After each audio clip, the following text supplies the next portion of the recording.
I found out my wife's one-time drunken kiss had a home address, a parking spot, and a performance review attached to it. The kiss had a company title. And when I put the truth on a screen in front of her boss's wife, the room went so quiet I could hear the projector fan. That was the day my marriage died and my spine came back online. Ornate. I build things with my hands and then I sell them because hand-built doesn't argue and wood doesn't lie. At the time, I was 36, living in a town outside Denver where Saturdays smell like lawn clippings and gas grills, and the sports bar knows your team by your hat. I managed a crew at a cabinet shop and did custom pieces in my garage at night. My wife, Jenna, worked in marketing. She was bright and quick and knew how to walk into any room and make it look like she'd planned the lighting. We'd been married 6 years. There were plans for a dog, then kids. We'd picked out names we never used. If you can picture the evening. I believed her. Start with a couch that still held the shape of us, a bottle of Malbec, and a pause so long I could count my own heartbeats. She said it like a surgeon with steady hands. It was a small thing, a stupid thing, a one-time kiss after an office happy hour. Too much wine, she said. She cried. She told me she hated herself for it. She said she'd already ended it, and it was nothing anyway, just a moment that felt bigger because the conference room had glass walls and the city lights looked like stars. I wanted to be a good man more than I wanted to be right.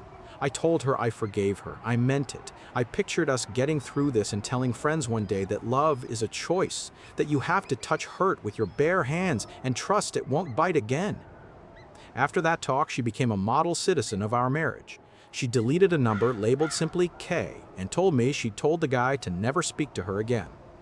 She came home on time. The phone face down became the phone face up. She talked about recipes. There were long Sunday walks around Sloan's Lake with hot coffee and the sun in our eyes. She even left her team, said she needed a fresh start, and took a new job at Alder & Finch, an agency with a polished website and a lobby plant I swear deserved its own W-2. She brought home a mug printed with their slogan. Do good work, it said, which I took as a truce. The first hairline crack was boring. The things that break you rarely announce themselves. It was a Tuesday in March.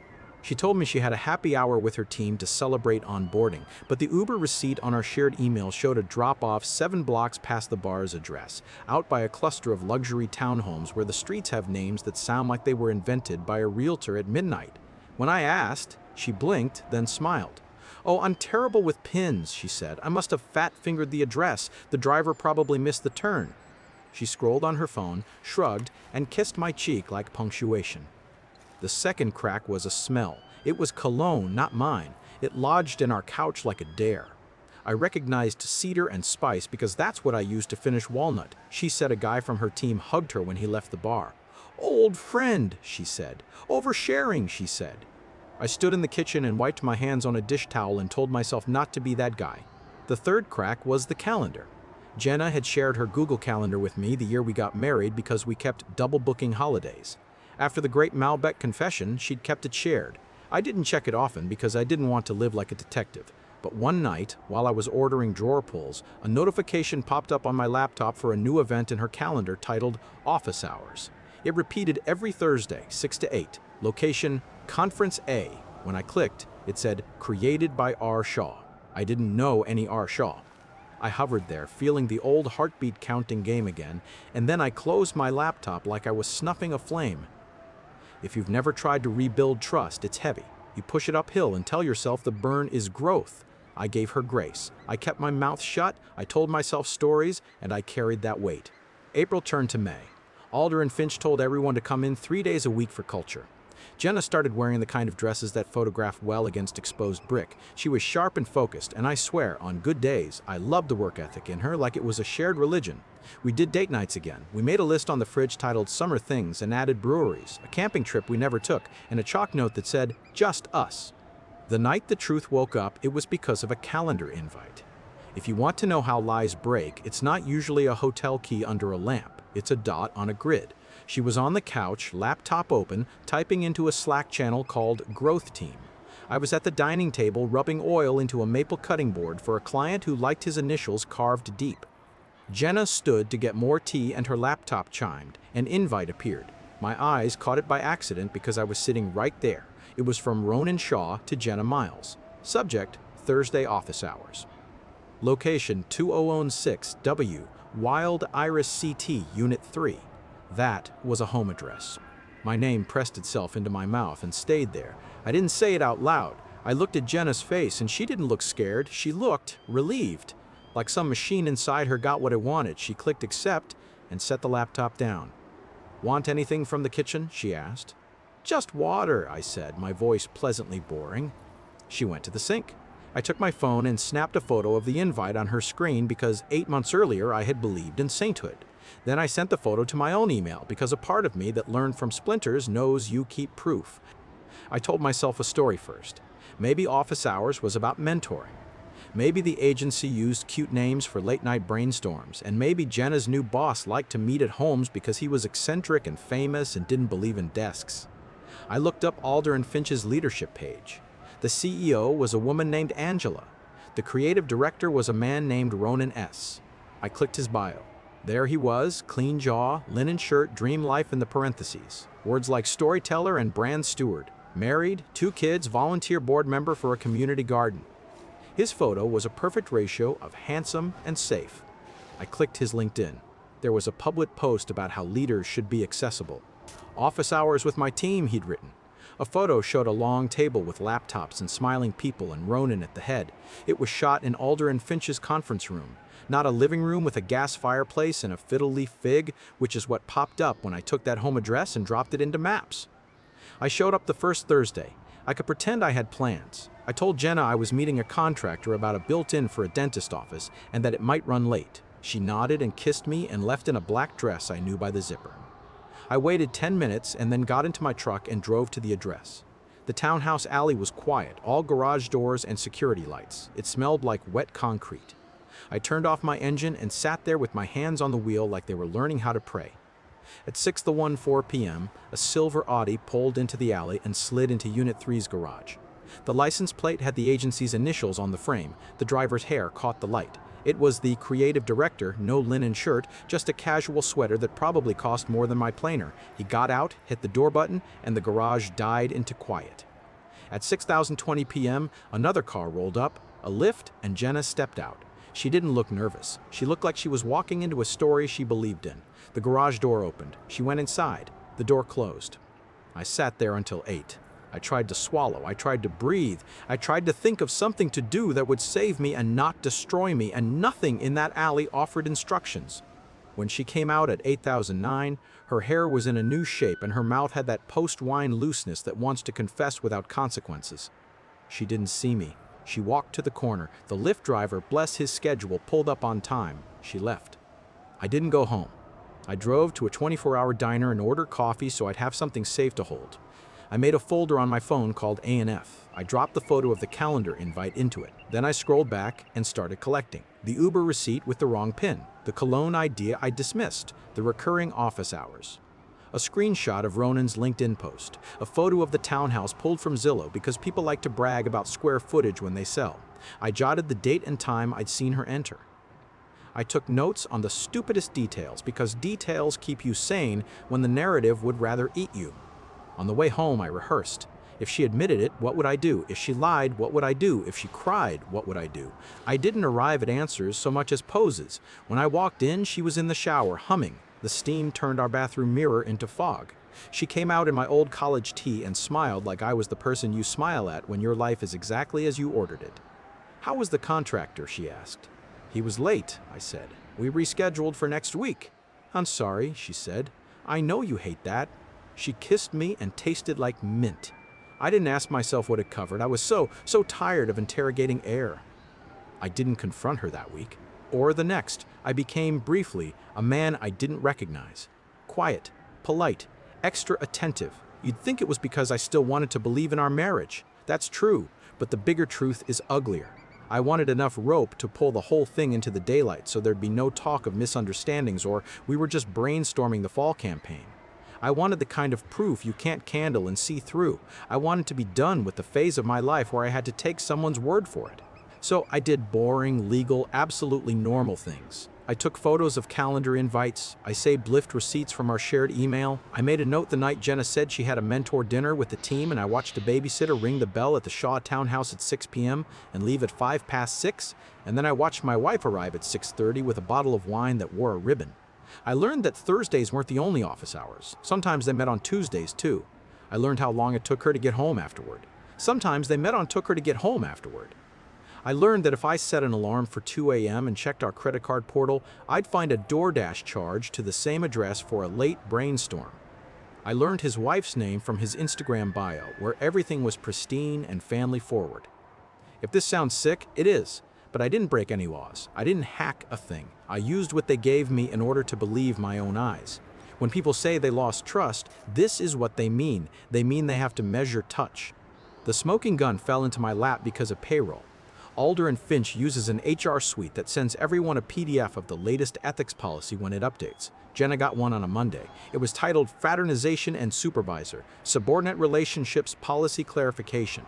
I saw it because she opened it on our living room TV via AirPlay when she was multitasking and I was sketching a table base. A line in the policy was highlighted. It said, supervisors must disclose any intimate relationships with direct reports immediately. Failure to do so is grounds for disciplinary action, including termination. She scrolled, then let the document sit on the screen while she walked to the kitchen. I snapped a photo. Later that night after she fell asleep, I went to my email and wrote to the address at the bottom of the policy. I said I had questions for HR about how strictly the company enforced those policies and leadership. I kept it anonymous. I sent it. I didn't expect a reply. HR replied within a day. A woman named Maria asked if I was an employee. I said I was a spouse of one. I asked general questions. I framed it as concern for culture. She replied with careful, sanitized words and a link to a form to report violations. She said, generally speaking, undisclosed relationships between a supervisor and direct report are not permitted. She didn't ask for names. She didn't have to. People who write policies write them because someone tried to see if they could get away with something. It was enough to know the rule existed, and that if it broke, there'd be a sound. In June, Alder and Finch announced a quarterly all-hands meeting where leadership would present new clients and celebrate wins. It would be held in their office, open to all employees, with a small reception after. They invited spouses. It was on a Wednesday at 5 p.m. Jenna asked if I'd like to come. She looked hopeful. I said yes. I heard my voice and felt the floor tilt, but I said yes. I planned cuts that can't be redone. I printed nothing because paper can be mislaid. I put every screenshot, every calendar invite photo, every timestamp, and the ethics policy into a single folder on my phone labeled Work Docs. I backed it up to cloud storage in a new account with a nonsense name. I added a final item, a short video taken from the sidewalk across the street from the townhouse, where you could clearly see Jenna step out of the garage at 8:07 p.m., hair a little wild, and Ronan's silhouette in the doorway behind her. I was not proud of taking it. I was not ashamed either. Sometimes the truth wants a camera so it doesn't get talked over. The day of the meeting, I wore a shirt Jenna had picked out at a sale months prior. She told me I looked handsome and touched my wrist as if it still belonged to us. We drove to the office in her car. The lobby was stone and light and quiet music. A woman at the front desk gave me a name tag. It said Nate Miles, guest. Upstairs, a room filled with chairs and a big screen. There were croissants and sparkling water like we'd all just come back from Paris. People settled in. Jenna sat beside me.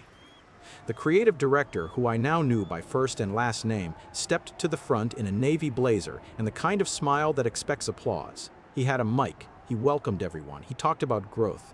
I looked around and saw his wife toward the back. I'd found her face on Instagram enough to know it now in real life. She had dark hair and a posture that said she worked out.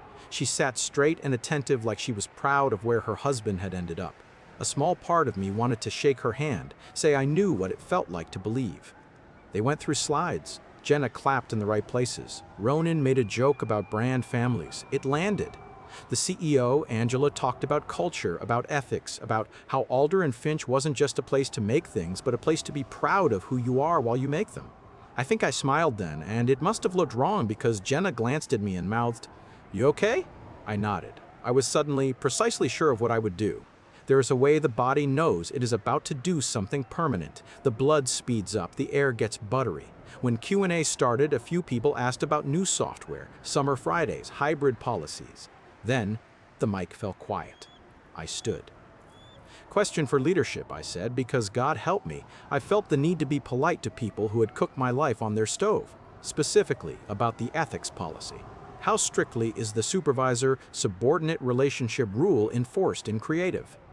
Ronan smiled like he welcomes hard questions. Very strictly, he said. There's zero tolerance for undisclosed relationships that could create bias or harm to team dynamics. Good to hear, I said, because I think we might be living in a case study. Jenna's hand found my sleeve, pinched. "Nate," she whispered, but it sounded like a prayer to stop a flood. I didn't look at her. I looked at the room, and then at his wife, and then at Angela. I have never in my life craved violence. Even then, I didn't. I wanted to put the truth in the right place and then let gravity do its own math. "I'm Nate," I said, into the room instead of into the mic, because the mic wasn't the point. "Jenna's husband. I'm not an employee, so feel free to ignore me. But from where I'm sitting, your creative director has been holding office hours at his townhouse with a direct report, at least Tuesdays and Thursdays, 6 to 8. Sometimes later if DoorDash counts. Your calendar invites are very poetic. Also, your policy says that's a no. You know that moment in a shop when the table saw cuts and your blade hits a screw hidden in reclaimed wood and the entire building changes sound? That's what happened in that room. The frequency of it. Everyone caught their breath at once. Angela pivoted like her shoes were made for it.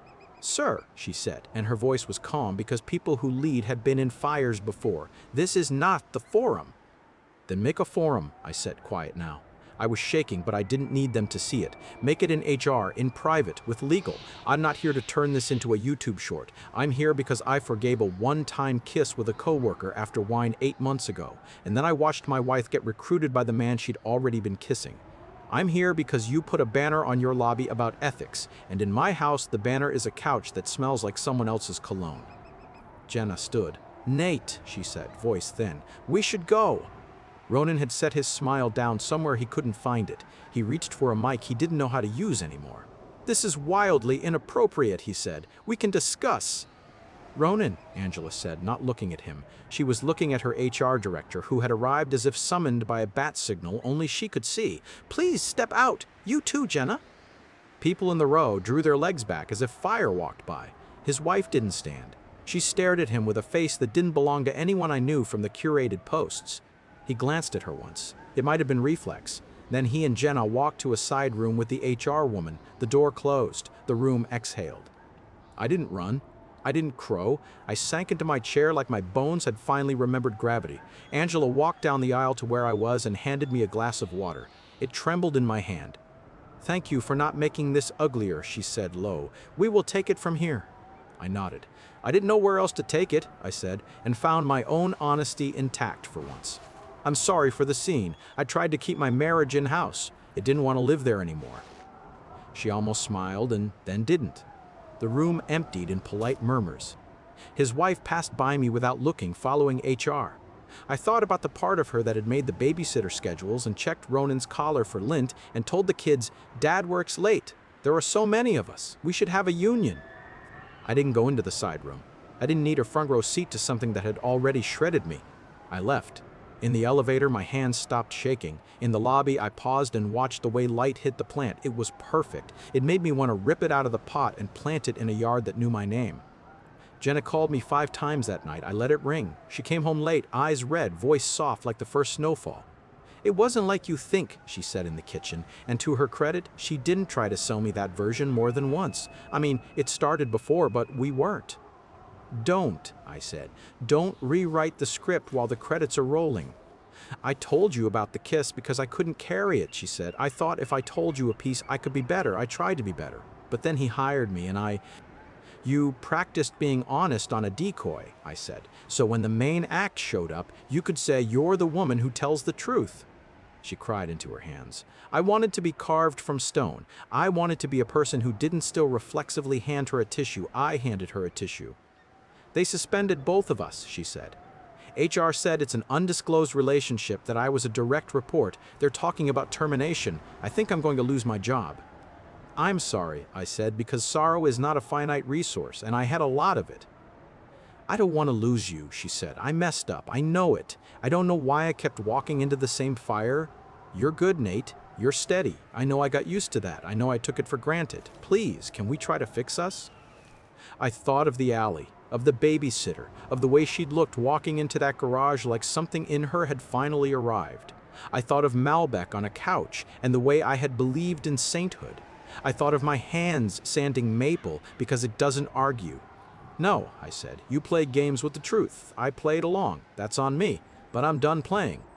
She slept on the couch. In the morning, she packed a bag. We didn't throw things. We didn't break plates. She left. The house held the outline of her like a chalk drawing. The next week, Alder and Finch made it official. Both violated policy. Both separated. I didn't have to push. A machine I didn't build rolled forward because it was designed to move when certain buttons got pressed. In a fairer universe, all betrayals would be so mechanically discouraging. In ours, some art, some aren't. I didn't burn our wedding photos. I put them in a box in the garage behind the clamps. I opened a new bank account. I called my buddy Chris, who owned a small shop that building contractors used when they wanted an artisan finish and the budget had room to breathe. "You still thinking about going out on your own?" he asked, as if we'd been in a different conversation. "I'm thinking about not asking for permission anymore," I said. "Good," he said. "Let's build something and sell it for a number that makes you forget your last name was plural." I filed paperwork, bought a logo from a freelancer, ordered business cards that arrived in a box that smelled like potential. I leased a small space that used to be a motorcycle repair shop and smelled like victory and oil. I brought my planer and my clamps and that maple cutting board with the deep initials I never delivered because the client moved and ghosted. I kept it as a reminder that sometimes the thing you make feeds you in a way you didn't plan. People found me. It wasn't magic. It was neighbors and contractors and someone's cousin who saw a table I'd done in a photo and wanted one like it, but bigger. I made mistakes. I learned how to use accounting software without throwing my laptop through the window. I built a 6x3 river table for a real estate office and tried not to laugh when they called the epoxy sexy. I locked up at night and stood in the doorway and listened to the hum of equipment cooling, that particular sound that means a day was used well. In August, I saw Jenna at the grocery store. She worked the register. She wore the store's red polo and a name tag that said Jenna in a font that could not possibly hold the life we'd lived before. She looked smaller, not thinner, just smaller, like a person after you finished measuring the parts of them that used to dwarf your common sense. "Hey," she said, scanning my coffee and bananas like she had the right to price them. "How's the shop?" "It's mine," I said. "That's how it is." "I'm happy for you," she said, and I believed the part of her that believed it. She handed me a receipt and didn't try to touch my hand. We were suddenly two people who could be polite and not die from it. I walked out and sat in my truck and cried for exactly 1 minute and 40 seconds. Then I drove to the shop and made a mortise and tenon joint so crisp I could have cut my lip on it. A year later, the shop paid my bills. It paid them without tricks. I had a waiting list long enough to make me nervous and grateful. On Saturdays, I taught a free class for kids on how to build a birdhouse. Watching a 10-year-old hold up a thing they made fixes parts of your brain. After class, I'd unlock the front door and smell sawdust and coffee and the kind of clean you get from starting over. A woman came in once to order a bench for her yoga studio and left a week later with a bench and my number. Her name was Tessa. She had the kind of laugh that sounds like someone giving you a present and insisting you open it now. We're not a miracle. We're two people who like each other and make plans smaller than forever and somehow truer. Sometimes, late at night, I think of that room at Alder and Finch and the way the air changed when I said the quiet part into a microphone, less space. I don't feel proud. I feel finished.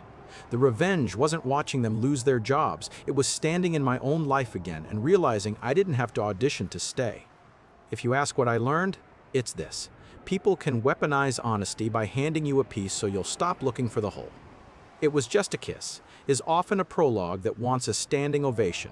Love is not a moral trick. Forgiveness isn't amnesia, and you do not owe anyone your willingness to be fooled more than once. The last time Jenna texted me, she wrote that she was moving to Fort Collins to be closer to her sister, and could we meet for coffee to talk about things. I typed and erased and typed and erased, and finally sent her one line. "You played manipulation games. I just stopped playing." She sent back a thumbs up. The little icon felt dumb and final. On the day I hung the sign for my shop, I climbed down the ladder and stood in the street and read my own name. It wasn't fancy. It was painted by my friend's kid who needed rent. The letters looked like they wanted to work. I went inside and turned on the lights. The room lit the way rooms do when they're not hiding anything. That was the whole point. That's still the whole point. 2 questions for you. How much truth do you owe someone who already abused your trust? And what does forgiveness mean if it doesn't include returning yourself to yourself? If you've ever rebuilt a life, what did you use for the foundation when the old one was ash? Like, comment, and subscribe if you want more stories like this one.